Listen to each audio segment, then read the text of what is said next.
Tata motor passenger vehicle का stock अपने all time high से चेक करो तो 47% डिस्काउंट पे इस समय में मिल रहा है। बट इसमें एक चीज देखने वाली ये है कि भैया अब यहाँ पर जो है टाटा मोटर्स नहीं रहा है। ये टाटा मोटर में पहले क्या होता, पैसेंजर भी था, ठीक है, कमर्शियल भी था और साथ साथ में JLR बिजनेस भी हुआ करता था। अभी क्या है, अभी सिर्फ ये पैसेंजर व्हीकल यहाँ पे रह गया, जो कि इंडिया में जो कारें चलती हैं टाटा की, सिर्फ वो वाला रेवेन्यू यहाँ पर अब आया करेगा। ठीक है, प्लीज इस चीज को यहीं पे सिंप्लीफाई कर दिया मैंने।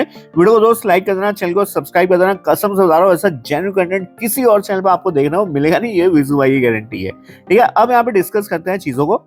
सबसे पहले देखो, आज के दिन यहाँ पे पिन बार टाइप का बना है एंड नीचे से एक अच्छी, मैं क्लोजिंग तो नहीं बोलूंगा बट हाँ एक ठीक है, संभल गया था नीचे से, करेक्शन से यहाँ पे जो थोड़ा सा रिकवर लिया है। अब देखना ये है कि अगर आज का लो टूटता है तो यहाँ पे जो फिर से यहाँ पे बहुत ज्यादा वीक हो जाएगी, जिस हिसाब से यहाँ पे चल रही है चीजें। ठीक है, एक तो 200 SMA का लेवल टूट गया, ठीक है, 20 SMA भी टूट गया, ऊपर से अपने जो है इसने पुराने स्पोर्ट भी तोड़ दिए जो यहाँ पे नहीं तोड़ने चाहिए थे इसको। ठीक है, ये सबसे गलत यहाँ पर चीज हो गई है।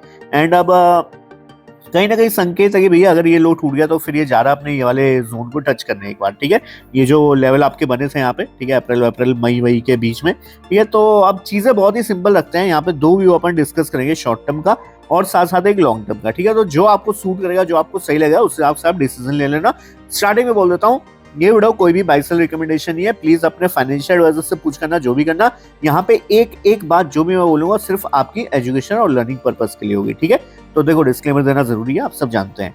अब देखो यहाँ पर एज ऑफ नाउ यहाँ पर रेजिस्टेंस की बात करी जाए, हमारे पास मेजर रेजिस्टेंस अब ये वाला रहने वाला है। ठीक है, यहाँ पे बना हुआ है सारा लाइन, और मैंने आपको पहले बोलता है भाई जब तक 450 के लेवल नहीं टूटते हैं, ठीक है, मतलब 450, अब तो 450 हो गया, उस समय ये वाले लेवल थे। ठीक है, मतलब ये जो जोन था, ये जोन जब तक इसका ब्रेकआउट नहीं आता तब तक यहाँ पे बुलिश नहीं होगा, क्योंकि यहाँ पर इस टाइप की कैंडल यहाँ पे पहले बनी थी, उससे पहले भी ऐसी बनी थी। ठीक है, और गैप के साथ इसी लेवल से यहाँ पे तोड़ी भी थी चीजें। ठीक है, तो यहाँ हमारे पास बहुत बड़ा रेजिस्टेंस है 450 का, 450 के ऊपर ही स्टॉक बुलिश होगा। जब तक इसके नीचे है तब तक सिर्फ ये एक्यूमुलेशन फेज में चलेगा, इस चीज को अपने दिमाग में गांठ बांध के याद रख लेना प्लीज। ठीक है, अब देखो यहाँ पर बहुत सिंपल सा शॉर्ट टर्म का व्यू अगर डिस्कस किया जाए, short term view as of now bearish है, मैं शुरू में बोल देता हूँ। ठीक है, यहाँ पे पैटर्न्स का जो है ब्रेकडाउन आ गया है, बट अब देखना ये है कि अपने लोअर लेवल्स को किस तरह से ये रिस्पेक्ट करता है। ठीक है, तो अगर आप शॉर्ट टर्म ट्रेडर हैं, आप क्या कर सकते हैं, इस स्विंग के नीचे अपने स्टॉप लॉस वगैरह मेंटेन कर सकते हैं। ठीक है, अगर आपको फालतू का रिस्क नहीं लेना है तो। ठीक है, दूसरा पॉइंट आता है ब्रेकआउट के बाद ही आपको जो है प्लान करना है एडवाइड करने का, उससे बीच में नहीं करना है। ठीक है, अब यहाँ पे मेरा फेवरेट पार्ट पे आता है लॉन्ग टर्म का व्यू। ठीक है, मोस्ट प्रोबेबली यहाँ पे काफी लोग लॉन्ग टर्म वाले ही होंगे, शॉर्ट टर्म वॉर्ट टर्म पहले निकल गए होंगे, मुझे ऐसा लगता है। ठीक है, लॉन्ग टर्म के लिए एज ऑफ नाउ ये एक्यूमुलेशन फेज में चल रहा है, इस चीज को समझो। ठीक है, एक्यूमुलेशन जोन का इसने जो ब्रेकडाउन दिया, अब ये अपने सेकंड वाले एक्यूमुलेशन जोन में चलेगा। ठीक है, देखो हमेशा शेयर चैनल्स में चलता है। ठीक है, कुछ टाइम के लिए एक चैनल में रहता है, एक डब्बे में रहता है, ऐसा मानो आप। ठीक है, फिर कुछ टाइम बाद जो है अगले डब्बे में शिफ्ट हो जाता है, फिर अगर उसका ब्रेकडाउन होता है फिर तीसरे डब्बे में शिफ्ट होता है। ठीक है, इस टाइप का जो है थोड़ा थोड़ा करके जो है नीचे को जाता है एक साथ, जो है जिस ये क्रैश आया था। ठीक है, क्रैश ही बोलूंगा इसको मैं, और क्या बोलूंगा। ठीक है, यहाँ पर एक्यूमुलेशन फेज नहीं था, ये एक्यूमुलेशन फेज ये होता है जब वो 2-4-5 महीने के लिए जो है एक लेवल पर सस्टेन होने लग जाए। ठीक है, वो ये होता है एक्यूमुलेशन जोन, एंड वहां पे आपको लॉन्ग टर्म के लिए पोजीशंस बनानी होती है धीरे धीरे करके।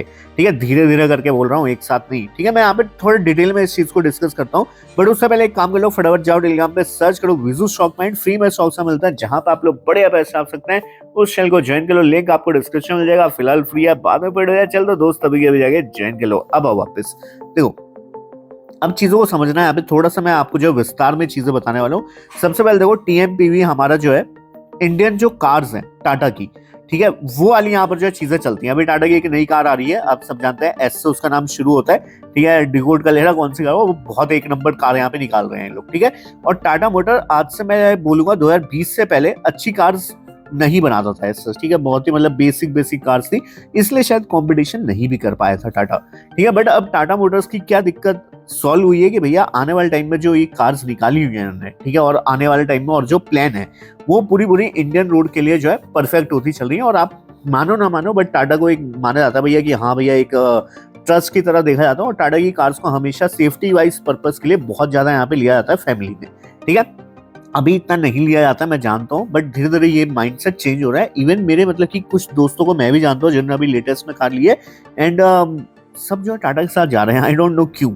ठीक है, और टाटा पंच यहाँ पे जो बहुत ज्यादा चल रही है, और ईवी में भी अब टाटा ने अच्छा खासा नाम बना ही लिया है, सब तो मैं नहीं बोलूंगा नहीं बनाया है।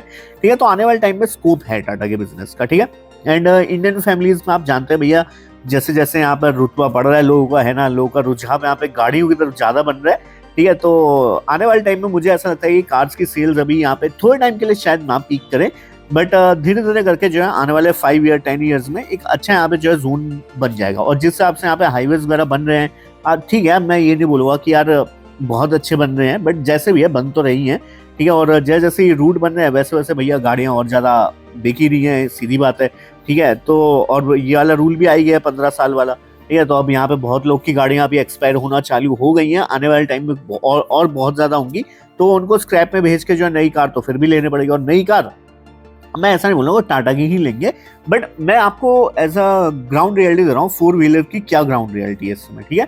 तो 4 व्हीलर की डिमांड आने वाले टाइम में रहेगी, ठीक है, आप मानो ना मानो, ठीक है। इस क्योंकि देखो आज की डेट में क्या है ना, मैं आपको फैक्ट बता रहा हूँ, ठीक है। आज की डेट में गाड़ी भले ही एक रिक्वायरमेंट है परिवार की, बट उससे ज्यादा स्टेटस सिंबल यहाँ पे माना जाता है, ठीक है, कि भैया हमने गाड़ी निकाल ली, ठीक है। मिडिल क्लास की मैं बात बता रहा हूँ, और इनकी टारगेट क्या है, मिडिल क्लास की तो है मेनली, ठीक है, मिडिल क्लास से तो खरीदेंगे, और समझ रहे हो ना, लोअर क्लास तो वैसे ही बाइक और स्कूटी पे खुश हो जाते हैं, ठीक है।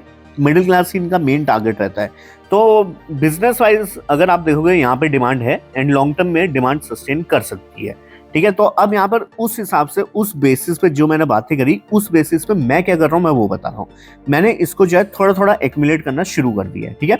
थोड़ी एंट्री मैंने यहाँ पे बना ली है। अब मैं वेट करूंगा कि अगर ब्रेकडाउन आता है तो इस लेवल के आसपास मैं अपनी सेकंड एंट्री बनाऊंगा, फिर थर्ड एंट्री मेरी बनेगी इस लेवल पे, क्योंकि यहाँ पे जो एक गैप छूटा हुआ है, ये देखो, ठीक है, ये गैप हमारा 265 के आसपास का है, ये गैप, ठीक है, ये वाला बड़ा सा गैप। तो इसमें अगर हम फिल होता है तो यहाँ पे मैं अपनी थर्ड एंट्री बनाऊंगा, ठीक है। और मेरा हमेशा ये रहता है भाई 3 से 4 टुकड़ों में मैं खरीदारी करता हूँ, कभी भी एक साथ मैं सारा माल नहीं उठाता हूँ, ठीक है। तो यहाँ पे मैं अपनी अगली बाइंग करूंगा, अगर मान लो बाई चांस ये लेवल भी टूट गए तो भैया थोड़ा थोड़ा करके मैं यहाँ पर जो है फिर और ऐड करूंगा, यहाँ पे थोड़ा सा नीचे के लेवल्स पे, लाइक इधर के आसपास, ठीक है। ये बनेंगे मेरे ये वाले स्पोर्ट, जो इसका मेजर स्पोर्ट है यहाँ पे, ये वाला जोन, ठीक है। और ये आपका बनता है अराउंड 220-230 के आसपास का ये लेवल बनता है, ठीक है। तो इधर के आसपास मैं फिर और ऐड करूंगा। तो मैं अपना प्लान बता रहा हूँ कि मैं ये करने वाला हूँ, मैं आपको नहीं बोल रहा कि आप ये करो, ठीक है। मैं बस आपको अपनी लर्निंग दे रहा हूँ कि भैया मैं क्या करने वाला हूँ इस शेयर में, ठीक है, धीरे धीरे करके। क्यों मुझे लगता है, क्योंकि डिमांड रहेगी यहाँ पे टाटा के व्हीकल्स की, ठीक है, पैसेंजर की मैं स्पेशली यहाँ पे बात कर रहा हूँ, ठीक है। टीएमसीवी का भी मैं कोई आपको रफ आइडिया नहीं दे पाऊंगा, तो टीएमसीवी के ऊपर भी मैं वीडियो नहीं ला रहा हूँ, इसलिए क्यों मुझे अभी थोड़ा सा टाइम लगा उसके बिजनेस को अच्छे से डिकोड करने में, ठीक है। हालांकि टाटा मोटर्स के समय मैंने किया था, बट टाटा मोटर्स फिर उसमें ना 3 चीजें आ जा रही थी ना, टीएमपीवी भी आ जा रहा था आपका, पैसेंजर व्हीकल भी वहाँ पे हमने चेक किए थे, कमर्शियल तो देखा ही था। उसके बाद फिर मेरे को मेन था कि जेएलआर बिजनेस भी बढ़िया पैसा बनाएगा आगे चल के, बट जेएलआर बिजनेस सब टाटा मोटर पैसेंजर व्हीकल में ये रख ही नहीं रहे हैं, ठीक है। एज ऑफ नाउ ये है इनकी सिचुएशन, कल को क्या पता चेंज हो जाए, कल को जेएलआर बिजनेस का भी रेवेन्यू यहाँ पे जो देने लग जाए। एज ऑफ नाउ मैंने अभी के डेट पे चेक किया तो मुझे तो नहीं मिला, ठीक है। इनकेस अगर आपको कोई और इन्फॉर्मेशन पता है कि नहीं भाई जेएलआर का बिजनेस आता है टीएमपीवी में, तो आप बताना मेरे को नीचे कमेंट में, ठीक है। मैंने अपनी रिसर्च अपने एंड से करी है और मुझे तो नहीं मिला ऐसा कुछ भी, ठीक है। तो फिलहाल इस वीडियो पर रुकते हैं, बाय दोस्त, ऑन एंड ओनली विशाल सुशील, चलो बाय।